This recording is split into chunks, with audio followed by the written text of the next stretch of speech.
part, and I kind of wanted to do a little bit of a rant about being a Jehovah's Witness and having and dealing with post-traumatic stress. Okay. I believe that if you're a Jehovah's Witness and you have PTSD, it could be that the organization may have caused your PTSD. Okay. Since I've awakened up from the religious teachings of the organization, I no longer have as many nightmares as I used to. I don't have panic attacks like I used to. And I used to have them all the time. I used to always be so fearful all the time. Like, for instance, I would always be scared that I wasn't doing good enough, or there was something that I felt like I was doing that was wrong, but I didn't tell the elders, and that brought stress on my mind constantly, you know. And I was afraid that at any given moment, Armageddon would come and Jehovah would kill me, okay? And I always had these thoughts ever since I can remember. And they especially started happening after I got baptized. That's when it kind of intensified, okay? Because once you get baptized, the pressure to do everything right intensifies. You know, before I got baptized, I wasn't as fearful. I wasn't as worried about Jehovah killing me. I mean, when I started studying to be baptized, I did worry that maybe let me hurry up and get baptized before Jehovah kills me, you know. But like I said, afterwards, it was terrible. I mean, I remember one day,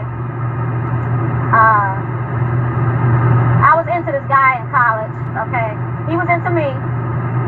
I was into him.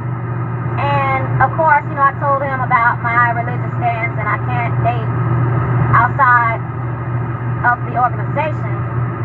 And, you know, he was like, okay, I respect that, and this and that and the other, you know. But he still was telling me how he felt about me or whatever. And we went out on a couple of dates, you know, and then we kissed a couple of times. But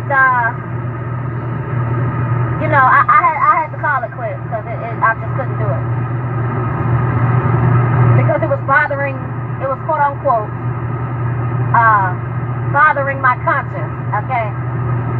And then later on down the line, you know, I met my husband, we got married and things like that. And then, you know, I had never told my parents about that either, because they would have a freaking fit, you know. Especially my mom, because she was the one that was baptized. My dad wasn't, you know. He wasn't a witness, but my mother was. So, you know, years later, even after the fact, I got married, you know, it was still bothering my conscience, just from the time that I kissed him. I'm like, man, should I tell the elders? Should I tell the elders that I kissed this guy? Because I feel like if I don't tell the elders that I kissed this guy, Jehovah's gonna kill me. Okay? And just something as innocent as a freaking kiss bothered me for years.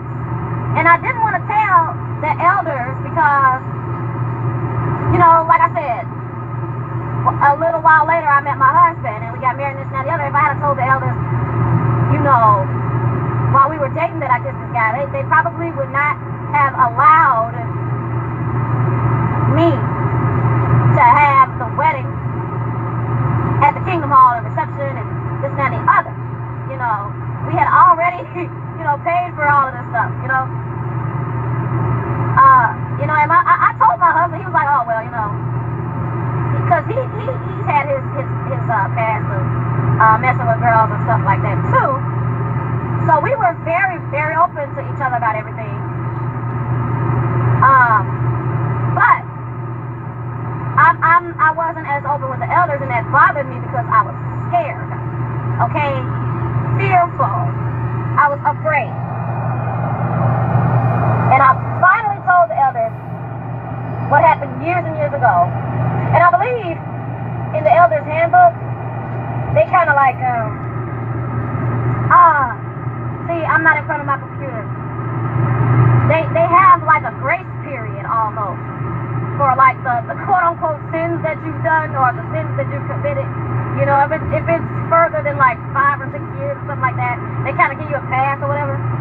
And so the elder was like, well, you know, you told the guy your stance and then you stopped it, and now you're married and this and the other. And I looked at him like, oh, that's all you gonna give me? I'm not gonna get reproved, or I'm not gonna get, you know, you know. So I was kind of shocked, you know, he was kind of lax when it came to that.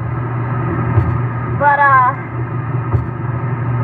now that I know that Jehovah's not gonna kill me at any given second of the day, I no longer have that monkey on my back, you know.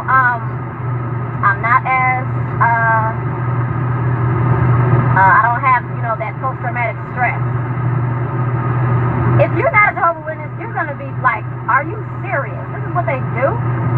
Yes. You know, people don't really think much about Jehovah's Witnesses. People that haven't been, that are not witnesses, they don't even have a clue.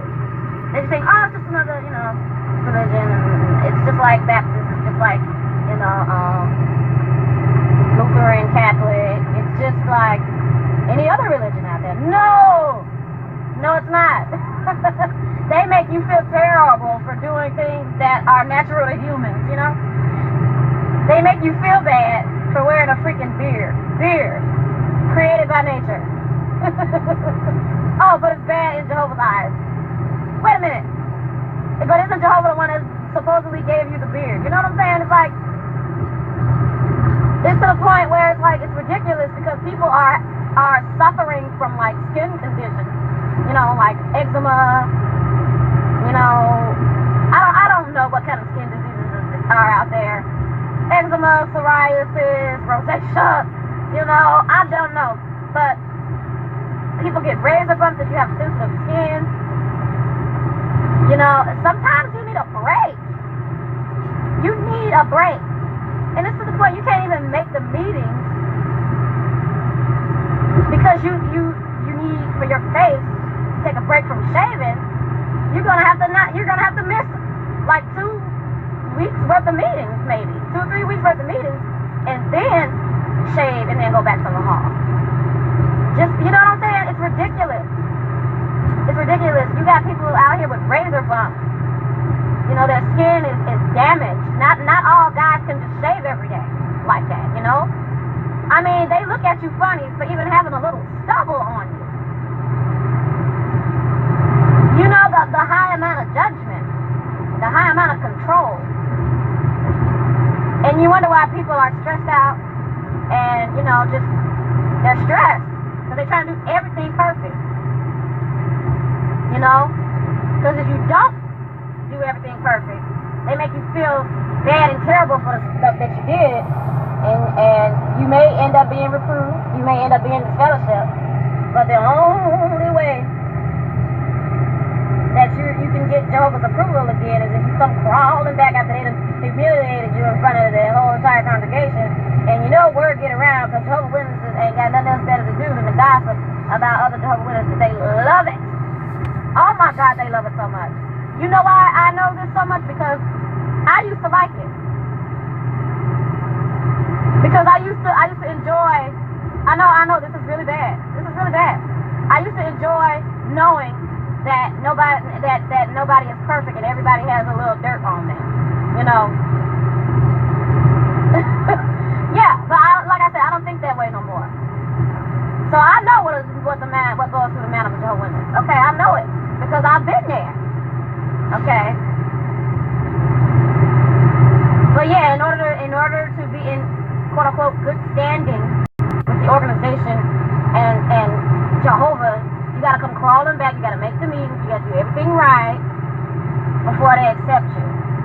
It's like being on probation. It's like, seriously, it's almost like a child going in the corner, you know?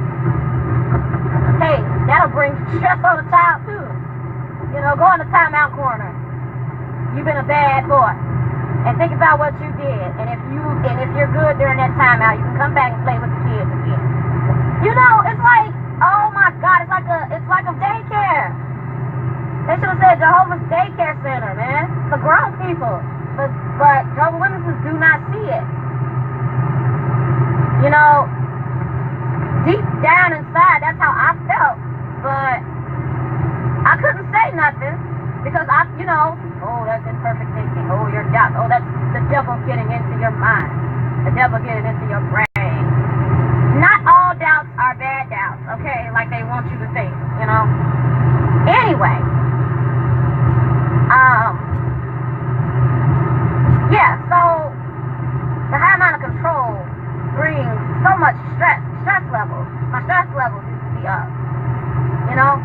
But now I can finally relax. I mean, of course, I'm not relaxed about everything. Of course, you know, I gotta work. That can be stressful. Gotta pay bills. That can be stressful, you know. Gotta make sure my kids are doing good in school. You know, the everyday stress, you know. But I'm not talking about that. I'm talking about unnecessary stress. And the number one unnecessary stress that I believe needs to be eliminated is stress caused from religion. That's unnecessary. Okay? If you know you're a good person, and there are many, many good, wholehearted, wonderful people within the XJW community. Matter of fact, they are more loving than the Jehovah's Witnesses are. You know, they'll welcome you with open arms. Jehovah's Witnesses won't, especially if you're not following the guidelines. But in the XJW community, we know what it's like to be, you know, shunned and humiliated and, you know, things like that. So when we hear of a person that, you know, is finally free from religion, or, you know, they got this fellowship and they're finally free, we congratulate them, we welcome them with open arms, because now you are finally a free-spirited, free-thinking person, and you have the ability to think for yourself. Everybody has the ability to think for themselves. Everyone. You know, we just don't realize that we do have the power. We have more power than we give ourselves credit for, because the organization sucks and takes all your power and identity away from you. You have no identity outside of the organization if you're a Jehovah's Witness. Your identity is a Jehovah's Witness before anything else. Well, that's how I used to think. I'm back home.